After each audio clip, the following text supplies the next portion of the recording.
Hey guys, what's up? TheAirsoftTech here. Today I'm going to give you a real quick tour of my ICS M16. I've done a review on this video on this gun before, but it's been a really long time. And I've done a lot of stuff to update it, so we're going to plunge right into it. Externally, I have a GMP ACOG replica, this shield here to protect it because this replica was pretty expensive. I don't want to break it. Magpul MBUS flip-up sights, an AFG, and an Avengers free float rail that I have baked to be this bronze color. So it's quite pretty. So let's go and take out the magazine and we'll split the upper. Where this is an ICS, it is a split gun. So not all ICS guns are split though. Some of them aren't, which are kind of like their cheaper ones. But the split models are definitely worth it if you ask me. So much you can do with them. On a stock ICS or an ICS that has the anti-reversal latch release, you could press this button and it would release the tension on the gearbox shell or on the gearbox itself, and it would decycle it, so you couldn't pop it open and it like strip your piston or something funny. But I have to have this on max active braking to do that. So I'm gonna go ahead and pull out the upper here. I'm gonna go ahead and pull out my barrel.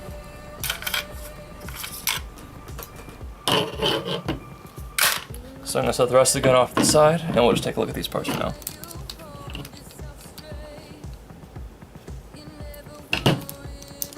First we'll talk about the barrel unit I've got going.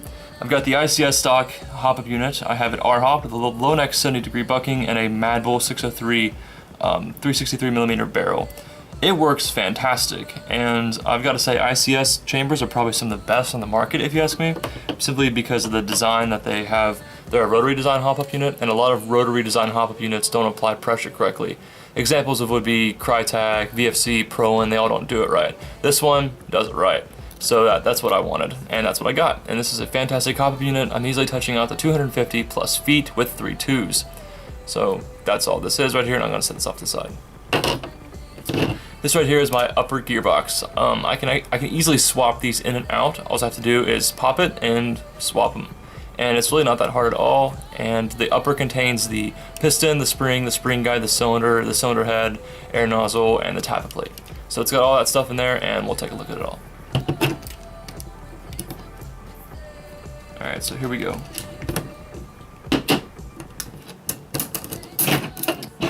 Alright. So as you can see, everything is nice and shiny, just the way I like it.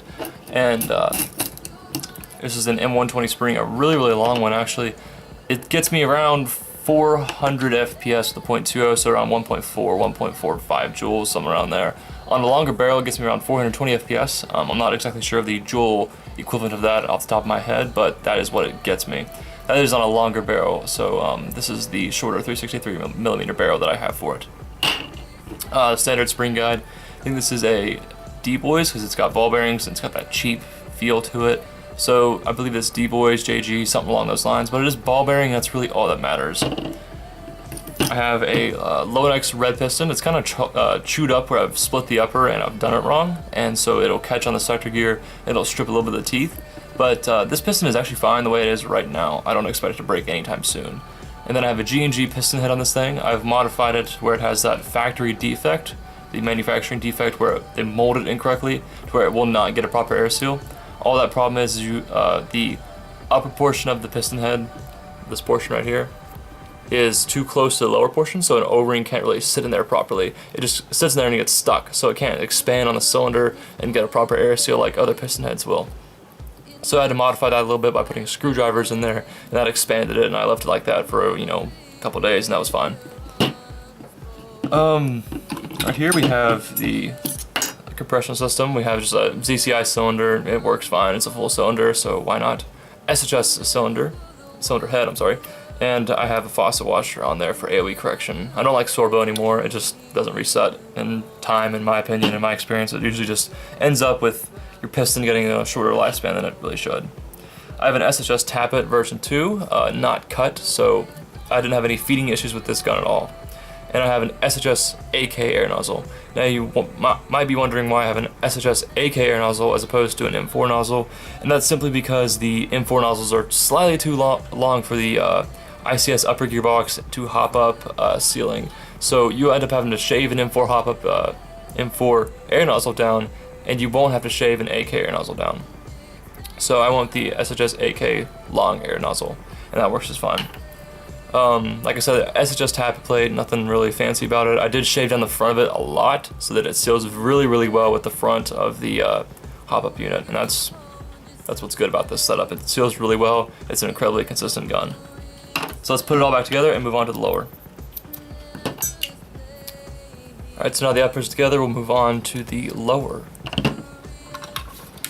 One of the cooler things about this gun is that I'm running a BTC Chimera MOSFET, and that's basically a really fancy computerized MOSFET that can allow your gun to do all kinds of stuff, like, you know, 3-round burst, LiPo monitoring, active braking.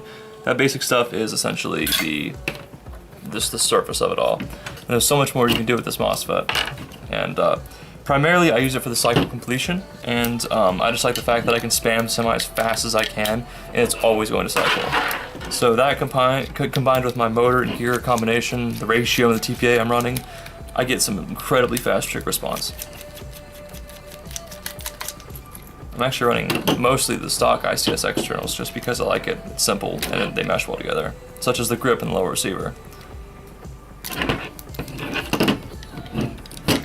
Alright, so the motor I'm running is not an Evike Monster Torque motor, which is made by AimTop or Garter, one of the two. I believe it's AimTop, which makes those motors. But this is an actual motor that I built myself. It is a 22 TPA neodymium motor with, I believe it is an XYT JG O-type pinion. And this gets my gun about 30 RPS. On 18-1 gears, it gets about 20 RPS.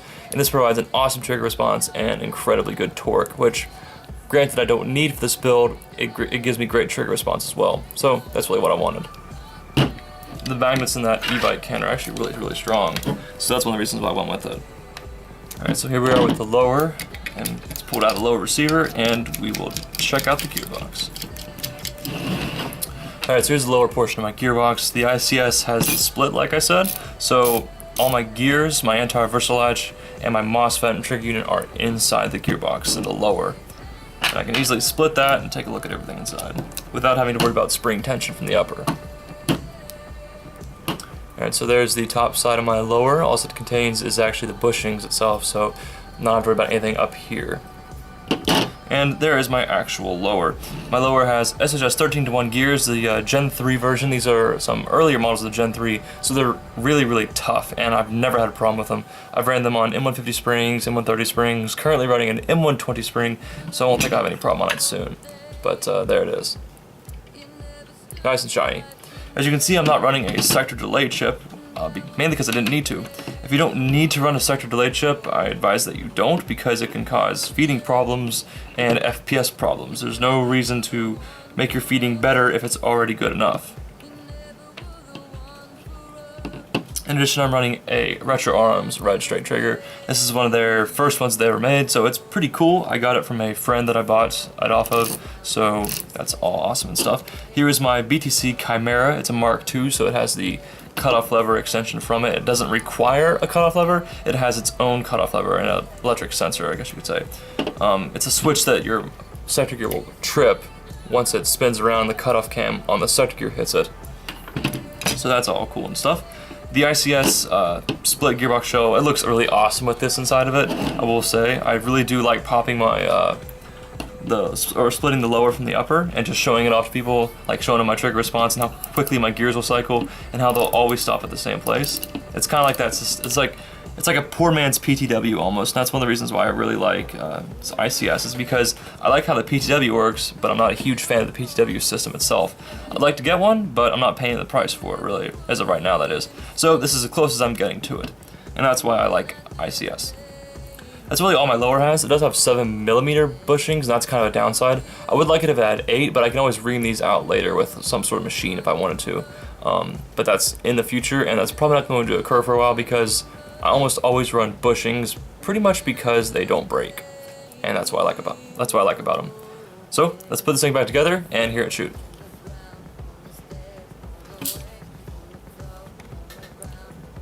Alright, so I have the lower put back together completely, and we're gonna hear the gears spin up. I got the gears, battery, motor, all it's in there, so we'll see it.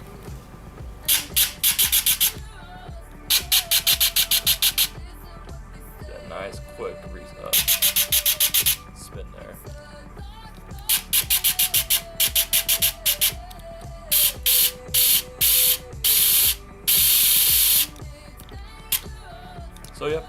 there it is. My gear is stopped in the right position, so I can slam the upper on and call it. Alright, so I got my gun all the way back together, and let's hear it.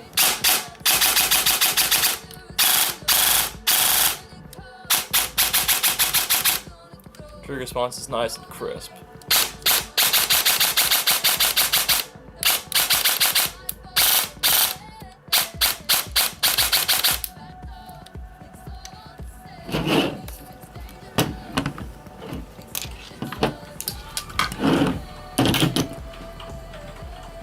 But yep, that's pretty much all there is to my ICS M16.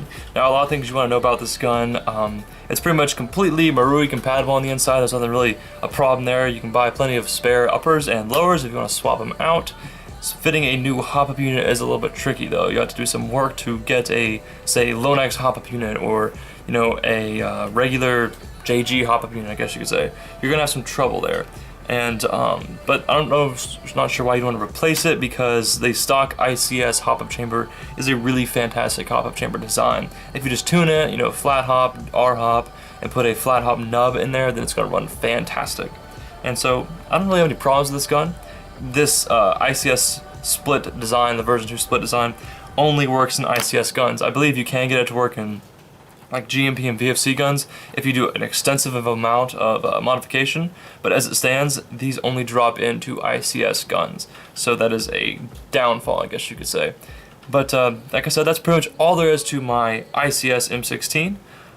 Thank you guys for watching, and I will see you guys in the next video.